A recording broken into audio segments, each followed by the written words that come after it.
Good afternoon and welcome to Adirondack. My name is Ed and I am your host. I am starting this channel in preparation for my third career. I am a retired Navy submariner, and shortly after retiring I joined the Merchant Marines and started working for Military Sea Lift Command and have pretty much been doing that ever since. In 2026, my plan is to retire from sailing completely and taking on my third career, which is going to be engraving and woodworking.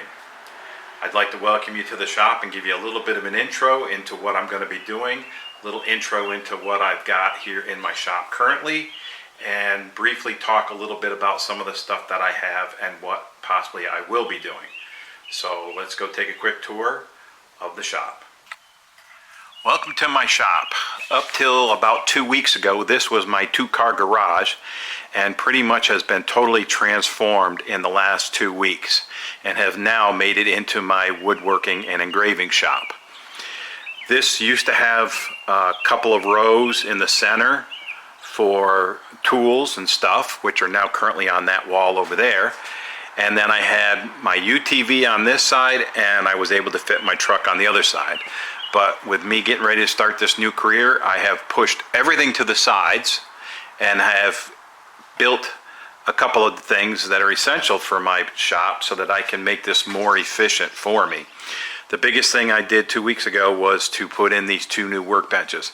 I will be doing some videos talking about those a little bit more in depth so that if anybody wants to follow along, they can do that. And obviously if you can provide or would like to provide any recommendations of how maybe I can make this better, that's fine as well. Just understand this is not something that I am going to be doing permanently as a full-time kind of job where I have to make a living. This is going to be pretty much just kind of a hobbyist and picking up a little extra money so that I'm not bored after retiring. So this is in no way going to be a professional setup. But I do appreciate any insights or any recommendations that anybody would be willing to give to help me out, make this a little bit better as I'm doing it. So let's start in the center. I do have these two workbenches and I'll go into more detail into those on a different video.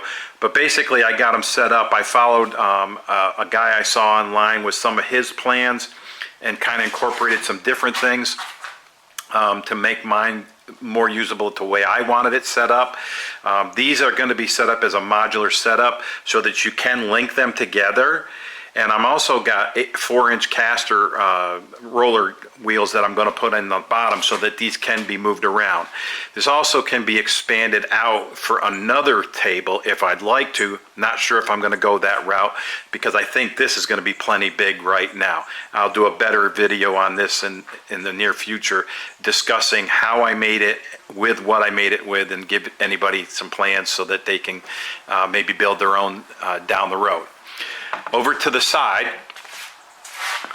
on the side wall, I've got 3 cobalt drawer or kind of shelving units that I picked up, and I've had these with the exception of one. I actually had those 2 over there initially when I had my engraving business just kind of being on its own.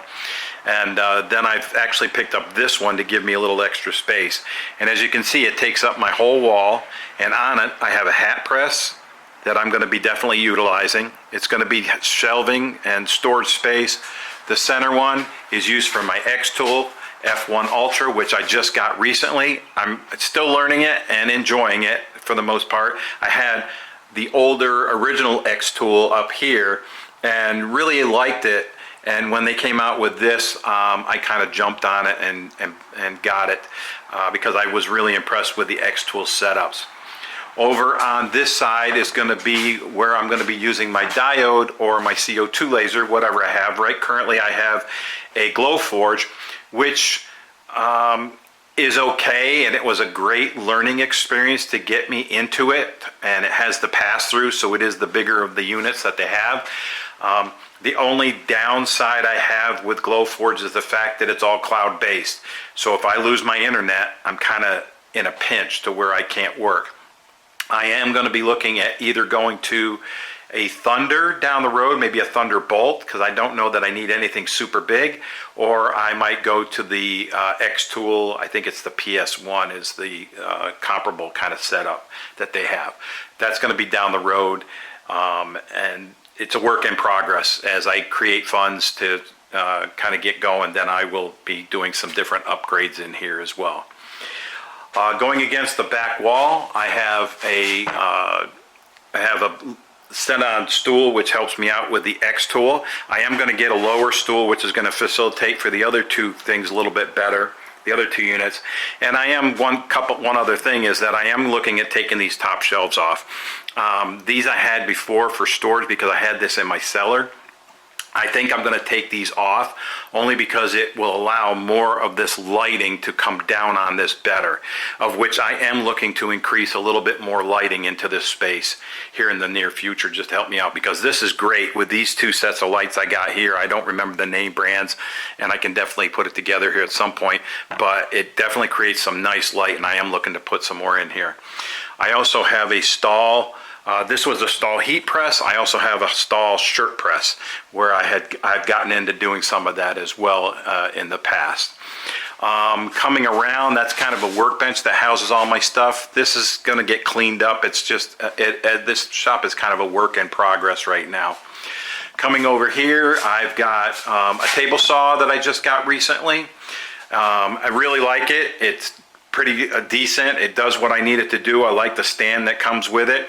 And I didn't do this on purpose, but it just happened to work out where these two are identical within 1/4 of an inch of each other, so that I can make it the long, you know, kind of a help for support in case I ever needed that. Obviously, if I put the 4-inch wheels on the table here, that's going to mess me up a little bit, but we'll cross that bridge when we get to it. I also have a couple of dust collectors to help me out. I got this at Harbor Freight, and then I got this, I think it's called Dust Stopper. I have not tested this one out yet. This was kind of a recommendation off of YouTube, and I picked that one up, and I'm just kind of testing the both of them out to kind of see what I like. Working around, I have a miter saw, and then this is my dad's. He really did never use it. He got a miter saw, and he used it for chopping up kindling wood for his fireplace and or his wood stove, and didn't really use it for anything else. I've had it for 15 years since he moved out of his house and retired, and unfortunately I just recently started using it, and it works decently. But what I have found very quickly is that I really need to go to a radial saw where I've got the extension that comes out in case I have longer boards. That's going to be a near future purchase as well. Coming around to here, I am planning on getting some more. I do have a bunch of these shelves still around that I am going to put over here so that I can make separate shelves for like supplies, maybe some paints or whatever. That's coming up near future. I do have this pancake air compressor, which has been very nice for me as I've gotten into the brad nailing of things. This is a new project that I just did this last week. I got it the plans online, and I love to give credit where credit's due, and I just can't remember the individual's name. By the end of the video, I'll definitely have it for you as to what where I got those from. They actually did very nice. The only thing that I cannot figure out, and I'll do another video separately on these going through it, is that I don't know if you can see it because the lighting isn't the greatest in here. This one is a little bit redder than that one. This one is more weathered looking. This one is like, as soon as you kind of get it, type reddish color. Same wood, same setup, same poly setup that I did on both of them. I'm not sure what the difference was, but that one weathered for some reason, and I let that one dry a little longer, and maybe that's the reason why. This one I polyed up, and within 24 hours I put the second coat on, whereas on that one I let it sit for probably 3-4 days because I went away on a trip, and I just did that poly yesterday. And I don't know if that made the difference or what, but I'm not sure. If anybody knows, they can definitely let me know what their suggestion or recommendation is as to what happened there. Over here, I got an air conditioner that I've got put in here to help me out during the summertime. And then I've got a number of these setups where I have gone through and organized so much stuff, and I've realized, and I knew I already had the situation, but I found out real quickly I've got a lot of duplicate pieces of equipment, so some of this is going to get streamlined down. I'll get rid of them and things of that nature, but I cleaned that up quite a bit. And then on top, I'm using that as storing some cardboard for when I do lacquer, poly, painting, or whatever. That's going to be used for that purpose. And then I've got some more shelving over here that I've just put against that doorway to help me out. I have a lot of the basic tools. I've got corded drills and grinders. I've got the air brad nailer. I've got a number of battery powered tools over here, which are great. The screwdrivers and the skill saws and whatnot. And then I got a number of supplies over here as well and stuff. This over here is just, again, more storage for different items.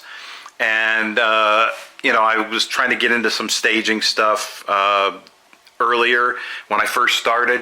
And I brought that back over here to try to get back into that. But that's kind of a quick down and dirty of my shop. There's a lot still to be done in here. And there is some changes I am looking to make. Like I said, the lighting is going to be one of the things. I am looking at putting a center brace on both of these units here and then putting some plywood across it to give me more storage room under there. And that might be where I put my paints and lacquers and things of that nature. I'm not really 100% sure what I'm going to do there. I try to do as much stuff as I can outside, because I like being in the outdoors. I like keeping this doorway open so that I get a natural breeze and I'm not using the air conditioner. But obviously in the wintertime, it's going to be a little more difficult to do that. But I do have a propane heater that I just installed last year in here that's going to help me out with that situation. Thank you again for joining me on Adirondack, and the spelling of that is capital ADK apostrophe small ED. ED obviously from my name. And then Adirondack, if you're not familiar, is the three-letter initial for the Adirondack Mountains.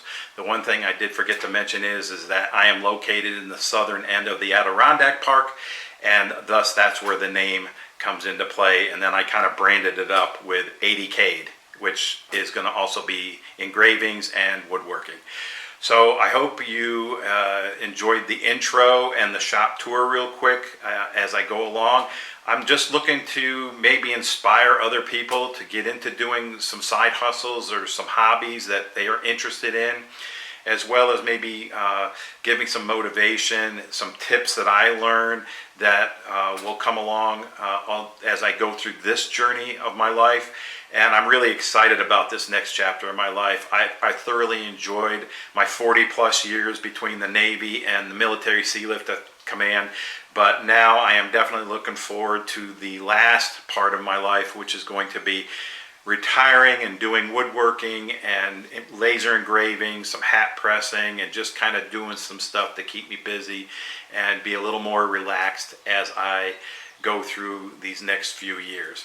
Thank you again for joining me, and I look forward to showing you my next video, which will probably be either the plant boxes, or I'll probably do the table assembly and kind of give you some information about those in the next video. Thank you for joining me, and I hope you have a great day.